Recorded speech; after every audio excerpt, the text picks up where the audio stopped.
Hello and welcome to Classics with Bez. I'm Bez and today we're looking at Metal Gear for the Nintendo Entertainment System. This game follows pretty much the same story arc as its later installment, Metal Gear Solid for the PlayStation 1. Right now we're taking a look at the transceiver, the same as the codec in Metal Gear Solid. It's just filling us in on the main story that we're going to go break into the facility and take down the Metal Gear.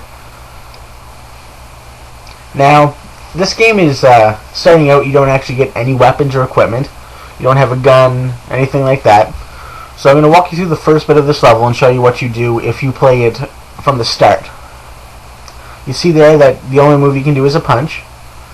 Now you wait for this person here to fall asleep, and you see the Z's popping over his head. It means you can go up, punch him in the face 3 or 4 times, and he'll die. We're going to head down here to this room with the dogs. Now, you can sometimes get past these without setting them off, but I find it really hard to do, so I'm just going to take them out as fast as I can. And we're going to continue on down further into the level. Now, the reason you see me walking by all the cars with backs on them is in certain cars, usually ones with the big canopies on the back, you can actually go inside. Some of them contain items and others will transport you to different parts of the level. I'm going to take out that dog and continue on.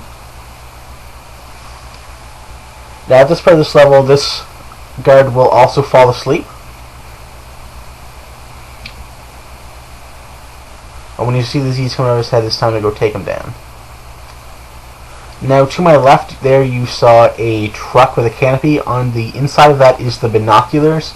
But if I were to go inside now, when I came back out, the sentry would be there again and he would be able to kill me before I was able to get to him and knock him out. Now, I'm going to show you something here. This game is very linear, even though it looks a little bit open world.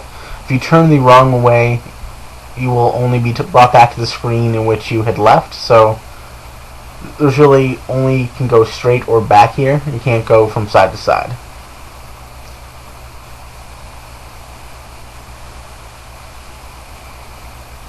Now down here is a prison. There's a level that involves that further on in the game, but we won't be showing it in this video. Now I'm going to run around this building a few times trying to get away from this enemy, and then I'm going to take off when he can no longer see me.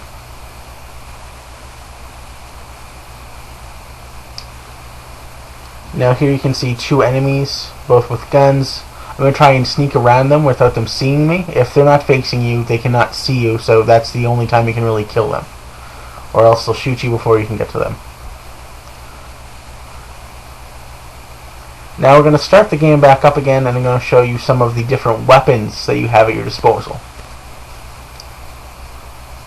We're going to start off with the rocket launcher, which is similar to the Nikita in the Metal Gear Solid game. Basically, it's just a single rocket that you can shoot and it explodes upon impact. Now we're going to send out the missile, which is more like the Nikita, sorry. This one can be controlled and moved around the screen using the directional pad. There we go, we're going to let that blow up. We're going to switch to the other weapons now. I'm going to show you the handgun, which is a single shot. It's not automatic, you have to press the button repeatedly to get it to fire. We're now going to show you the machine gun, which is rapid fire, but it doesn't really have any directionality, it just randomly sprays. We're going to show you the grenade launcher, which is one of my favorite weapons, just because the animation is so silly. The grenade that you fire is as big as you.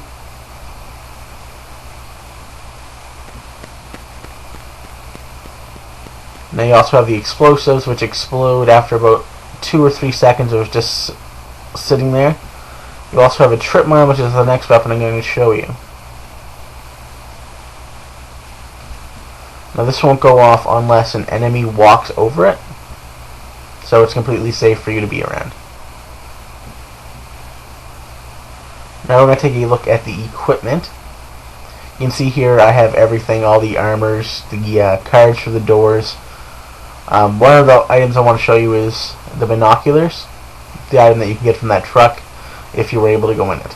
You can look throughout the game with them, seeing different areas of which you have not yet been, so you can see what's waiting for you in the next room.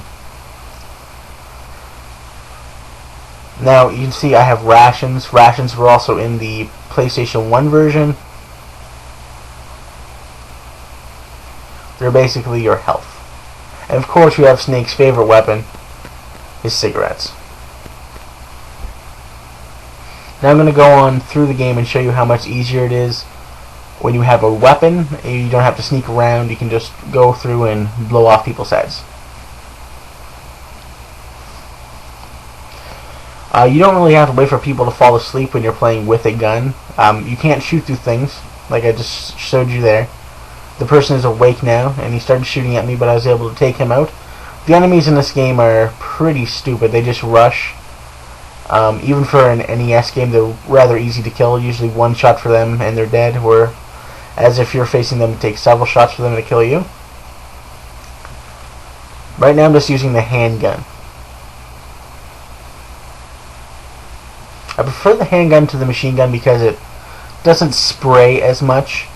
You got more of a controlled shot, but if you're facing multiple enemies, it's a good idea to use the machine gun because it sometimes can shoot around corners or reach areas that you can't quite get to. I take out those two guys and continue on.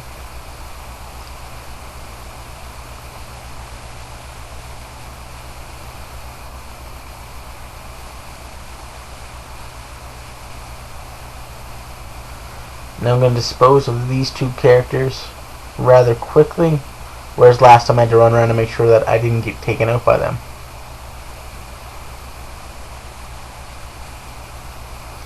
Now you can see there I just used some of my rations and my life increased. And now to get to the next part of the level, you go down here into this truck.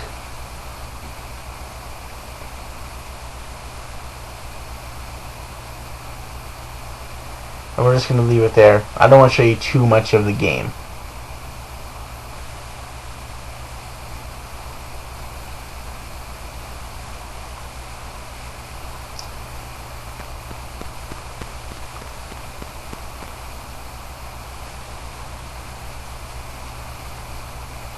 And just for fun, I'm going to take you to the password screen here and show you the master password. It will take you to the end of the game with all weapons, all equipment, and the final boss beaten. All you have to do is escape from the final dungeon without being killed. You have a time limit. It's about 3 minutes. Now I'm not going to talk any more about the actual game itself. It's a really good game. I suggest you pick it up and play it. Play through it on your own. I don't want to ruin the story, but it is similar to that of Metal Gear Solid for the PlayStation 1.